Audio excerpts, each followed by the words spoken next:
So the big question, and why is Trump always in the news?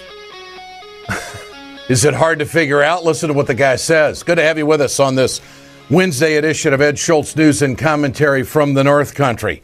So Christie's upset because he gets asked questions about Donald Trump. Trump doesn't quit. He just continues to game the news cycle. You don't have to look any further than today's news in his most recent comment on how he would fight ISIS as to why he gets so much attention. And I guarantee you that I can go down the road here and pick out the first bar in the middle of the country and go in there and ask patrons, what do you think about this? And they'd say, you goddamn right. Trump says that he would target the families and the civilians of the terrorists. That's how he would fight ISIS. And I think that this is one of the reasons why Trump is leading in the polls. He has an unvarnished opinion. He's not owned by anybody. And damn it, this is what he would do. He'd fight fire with fire. Listen to him.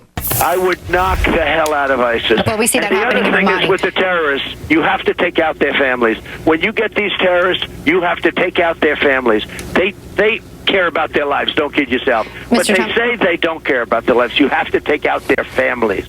You have to take out their families. Now, I think that there's a lot of Americans across the country that are saying, well, they do cut off the heads of people barbarically, so we're going to fight fire with fire. I think this is going to play well for Trump. I do.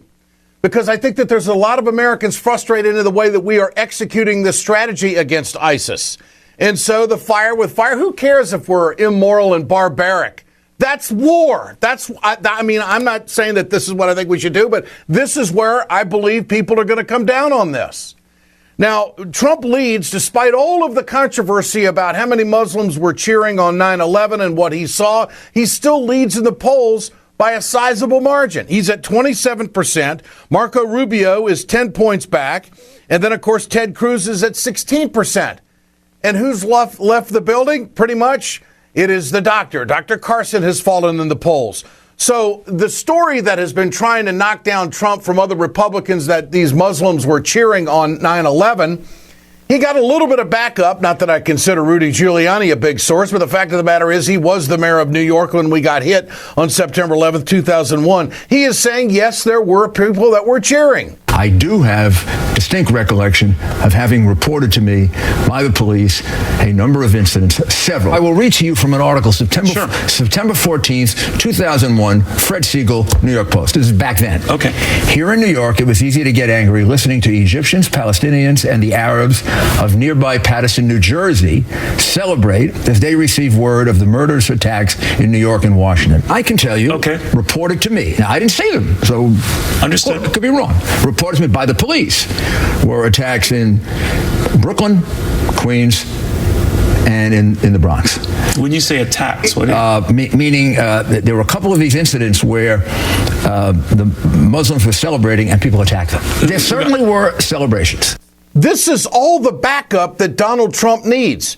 He doesn't need videotape of thousands of people. He just needs a morsel of information or someone to step forward and corroborate what he saw, and he's home free. And this is one of the reasons why Trump isn't going to back down on any of this. So the frustration plays out at a press conference that was supposed to deal with drug addiction, and a reporter asked Christie about Trump, and this is the reaction. And you all, quite frankly, should be ashamed of yourselves. All you do is ask about Donald Trump. I go every place I go, and then I have the press complain to me, why do you think Donald Trump's doing so well?